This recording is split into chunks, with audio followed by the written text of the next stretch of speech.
Salam sehat, saya Starlita Timporo, mahasiswa Universitas Pembangunan Indonesia Manado, Fakultas Keperawatan.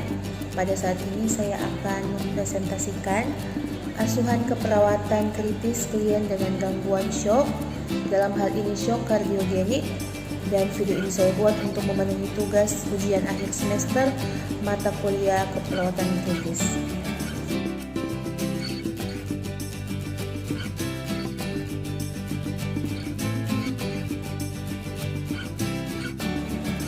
Definisi syok. Syok sendiri adalah kondisi kritis yang disebabkan oleh penurunan tiba-tiba aliran darah ke seluruh tubuh. Syok kardiogenik adalah suatu sindrom klinis di mana jantung tidak mampu memumpahkan darah secara adekuat untuk memenuhi kebutuhan metabolisme tubuh akibat disfungsi otot jantung. Anatomi fisiologi syok. Sistem peredaran darah atau sirkulasi pada manusia dikendalikan oleh organ jantung yang berguna untuk memompa darah agar mampu mengalir ke semua tubuh. Berdasarkan cara kerjanya, sistem peredaran darah pada manusia dibagi dua, yaitu peredaran darah kecil dan peredaran darah. Peredaran darah kecil merupakan peredaran darah yang mengalirkan darah dari jantung ke paru-paru dan lagi balik ke jantung. Urutannya adalah jantung bilik kanan menuju ke arteri pulmonalis, kemudian ke paru-paru, ke vena pulmonalis, dan ke jantung serambi kiri. Sedangkan peredaran darah besar adalah peredaran darah yang mengalirkan darah yang kaya akan oksigen dari bilik kiri jantung lalu diedarkan ke semua jaringan tubuh. Urutannya dari jantung bilik kiri ke aorta, kemudian ke seluruh tubuh, kemudian dia masuk ke vena cava, kemudian masuk ke jantung lewat serambi kanan. Etiologi penyebab dari syok kardiogenik adalah adanya gangguan pada jantung, misalnya seperti gagal jantung maupun serangan jantung. Kita masuk pada patofisiologi syok kardiogenik. Kondisi yang terjadi sebagai serangan jantung pada fase terminal dari berbagai penyakit jantung mengakibatkan berkurangnya aliran darah koroner yang berdampak pada suplai O2 ke jaringan, khususnya pada otot jantung yang semakin berkurang. Hal ini dapat menyebabkan iskemik miokard pada fase awal, namun bila berkelanjutan akan menimbulkan injuri sampai infark miokard. Bila kondisi tersebut tidak ditangani dengan baik, akan menyebabkan kondisi yang dinamakan syok kardiogenik. Manifestasi klinis dari syok kardiogenik: pasokan nutrisi dan oksigen yang turun akibat syok dapat mengakibatkan beberapa gejala seperti sesak nafas, kulit berkeringat, rasa dingin dan pucat, jantung berdebar, serta denyut nadi menjadi lemah, pusing, lemas, hingga hilang kesadaran. Bibir dan kuku menjadi membiru atau sianosis. Berdasarkan penyebab masing-masing dari jenis syok dapat menimbulkan gejala tambahan. Pada syok kardiogenik bisa menimbulkan gejala nyeri atau rasa berat dada, nyeri menjalar pada bahu dan tangan, sampai pada mual dan muntah. Komplikasi yang dapat timbul dari syok kardiogenik: kurang lebih kekurangan oksigen atau hipoksia, kerusakan organ permanen seperti kerusakan ginjal, hati atau jantung, kerusakan pada otak, gangren, serangan jantung, bahkan kematian. Pemeriksaan penunjang yang dapat dilakukan pada pasien yang syok kardiogenik antara lain tes darah, tes alergi, tes pemindai seperti USG, CT scan atau MRI, tes lain berdasarkan penyebab syok seperti elektrokardiografi untuk syok kardiogenik atau endoskopi untuk syok hipovolemik. Penata laksanaan medis yang dapat dilakukan pada pasien dengan syok antara lain pemberian cairan infus, pemberian oksigen, pembukaan jalan nafas, pemberian obat-obatan untuk mengendalikan tekanan darah dan mengatur detak jantung, Shock kardiogenik ditangani dengan memberikan obat-obatan yang berfungsi untuk memperbaiki pompa jantung, seperti dopamin atau dobutamin. Beberapa tindakan bedah juga dapat dilakukan untuk mengatasi penyebab shock kardiogenik, seperti angioplasti atau operasi bypass untuk mengatasi shock yang disebabkan oleh serangan jantung. Kita masuk pada asuhan keperawatan teoritis shock kardiogenik. Yang pertama adalah pengkajian.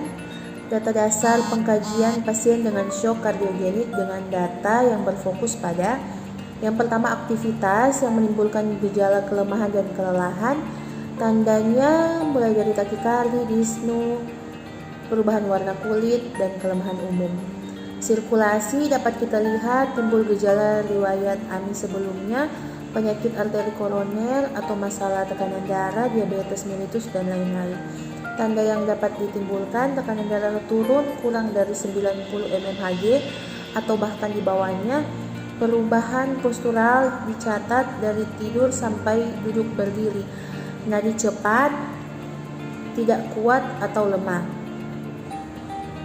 Dan bisa timbul juga tanda-tanda lainnya seperti pucat, akraling, sianosis, dan vena-vena pada punggung tangan dan kaki kolaps.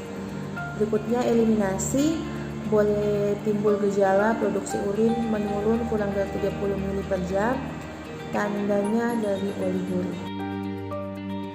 Berikutnya yang dikaji nyeri atau ketidaknyamanan, akan timbul keluhan nyeri dada yang timbulnya mendadak dan sangat hebat.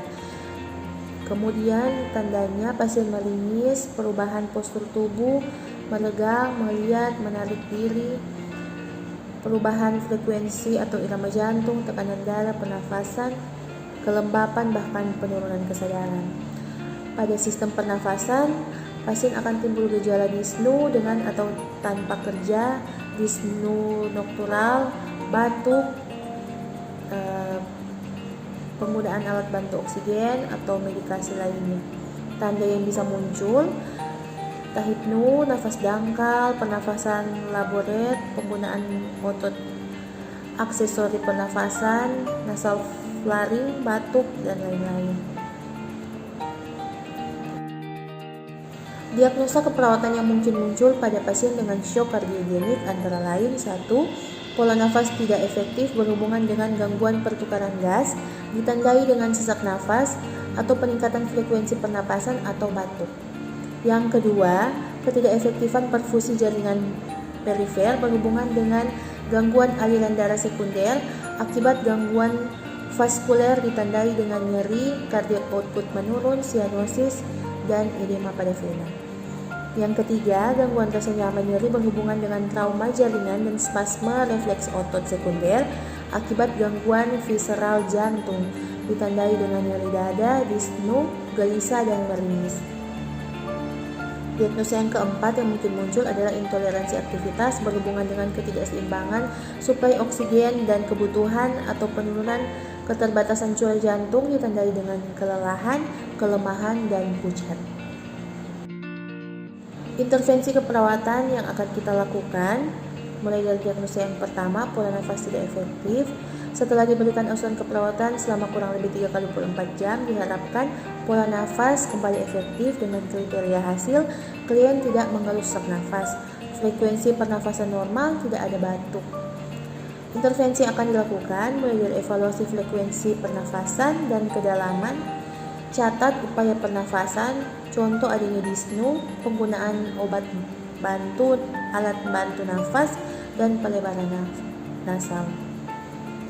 Yang berikut auskultasi bunyi nafas, catat area menurun atau tidak adanya bunyi nafas dan adanya bunyi nafas tambahan, contoh crackles atau ronhi. Intervensi yang berikut kolaborasi dengan memberikan tambahan oksigen dengan kanul atau masker sesuai indikasi.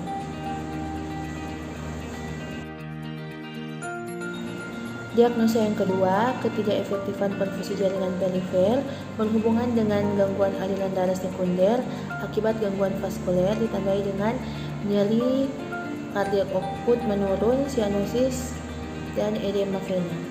Setelah diberikan asuhan keperawatan selama 3x24 jam, diharapkan perfusi jaringan perifer efektif dengan kriteria hasil, klien tidak nyeri, kardiak output normal, tidak terdapat sianosis, tidak ada edema vena. Intervensi yang pertama, lihat apabila ada tanda-tanda pucat, sianosis, belang, kulit dingin atau lembab, catat kekuatan nadi perifer. Yang kedua, dorong latihan kaki aktif atau pasif, hindari latihan isometrik. Yang ketiga, kolaborasi lewat pemantauan data laboratorium, contohnya GBA, BUN, kreatinin, dan elektrolit. Kemudian, beri obat sesuai indikasi heparin atau natrium warfarin atau coumadin. Demikian video presentasi yang saya buat. Kiranya dapat bermanfaat bagi siapapun yang menyaksikannya. Terima kasih, salam sehat. Mengakhiri video ini, saya punya info penting buat teman-teman. Terlebih bagi teman-teman yang ingin melanjutkan pendidikan di bangku universitas, mari bergabung bersama kami di Universitas Pembangunan Indonesia. Bagi yang ingin masuk jalur reguler ataupun yang ingin masuk di jalur ekstensi, Universitas Pembangunan Indonesia merupakan universitas yang telah terakreditasi dan adalah universitas unggulan di Sulawesi Utara. Terima kasih.